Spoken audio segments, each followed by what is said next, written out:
everyone doing? We're back here in the garage here. Today we're going to be working on this Buick 455.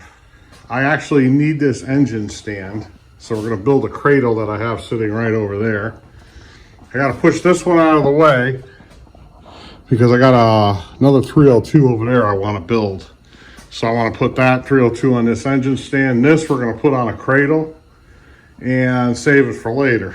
But the whole point about this is I couldn't find a 455 Buick 455 engine cradle.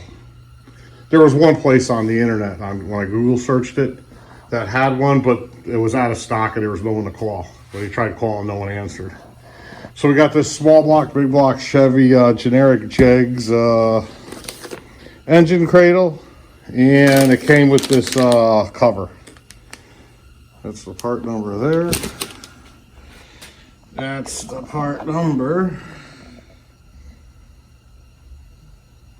And there we go. So, I'm going to build the engine cradle first. I mean, if anyone, you guys that are doing this stuff here, building an engine cradle shouldn't be nothing. So I'm not going to video that. But we're going to build that, and then I got to put my engine hoist together here. At least put the front legs on anyways.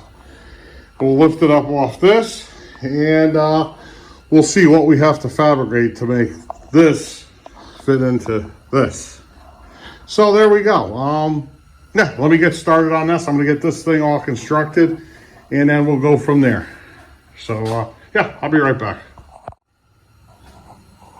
All right, I just started to build this just to give you a highlight on this stupid thing. This is how the wheels come.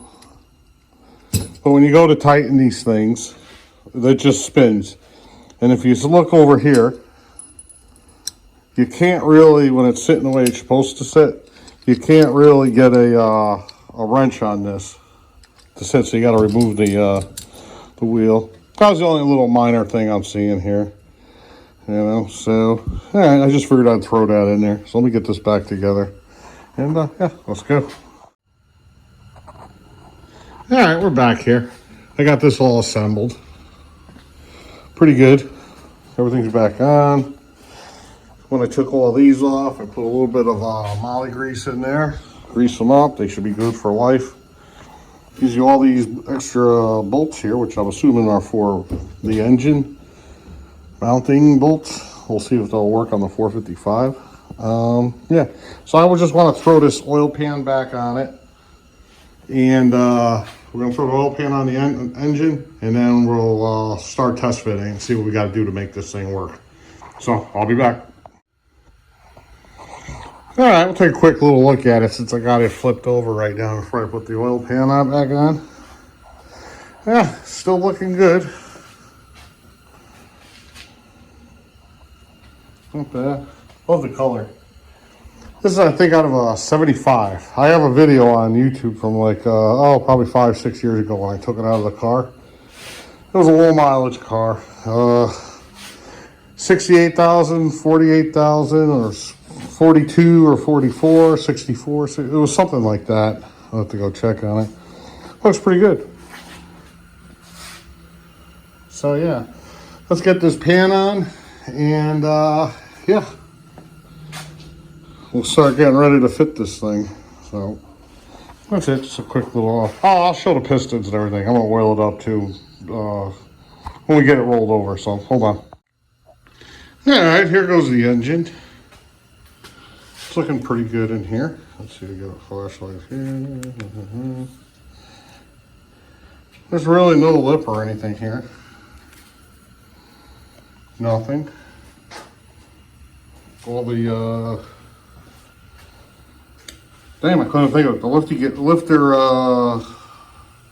area, everything looks nice. Yeah, pretty good. Well, let's see. Here goes the cam bearings. So you can see this one. They look new.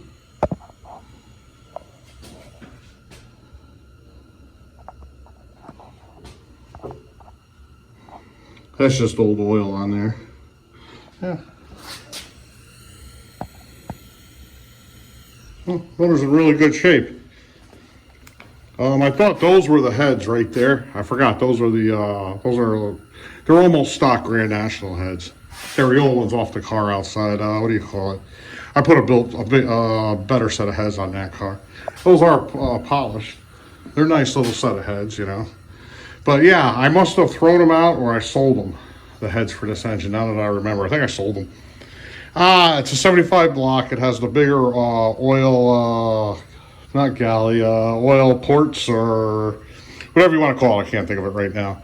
So this is a better block to use. I'm going to put like either aftermarket set of TA performance heads, maybe find an old set of vintage Kenny Bell or something like that. Who knows? Or a 70, 71, 72 set of heads. Keep it cheap. Do something like that. Cam, you know, blah, blah, blah. Yeah, but this is definitely going to be next on the list here. Or after the 302 out there is done for the Mustang for you that follow the channel. Nothing wrong with the motor that's in it. It's just I got a low mileage motor sitting out there. Then I want to put heads, cam, you know, play with it a little bit.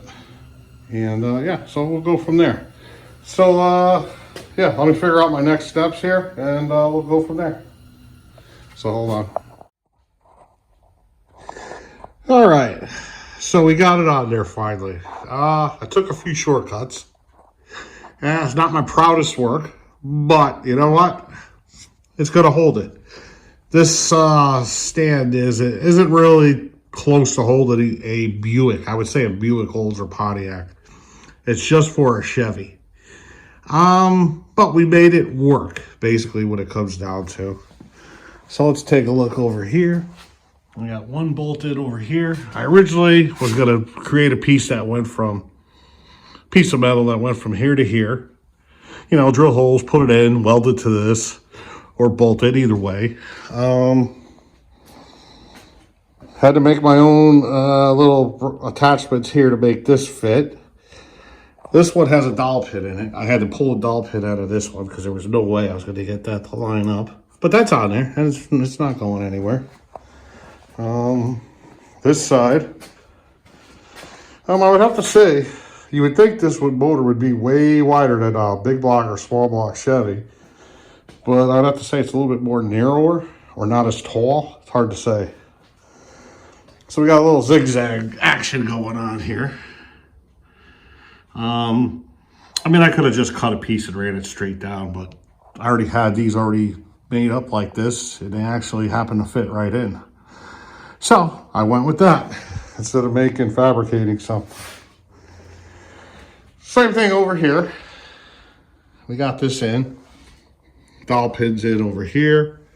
2 bolts by some pretty thick metal strap right here.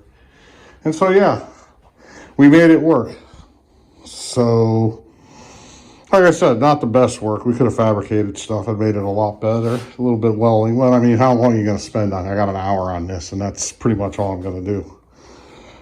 It's good enough because it's just going to roll over to that corner right over there until I get to it within a year. I'd say by the end of next year. You know, another 12, 13 months or so. So let me lower it down. We'll see how she rolls, and then we'll test out that cover they gave me. So hold on.